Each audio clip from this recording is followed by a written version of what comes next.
संपणारी नाही. इमाने या लढाईच्या पायी सारे जीवन खर्चिले या ठाई.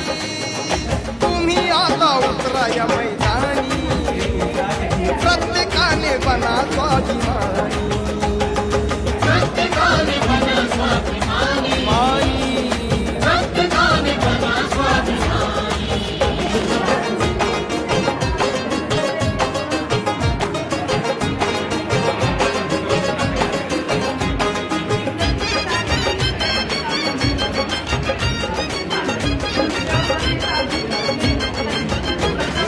धर्मामध्ये ज्यांच्या भेदभाव त्यांच्याकडे का म्हणून जाव.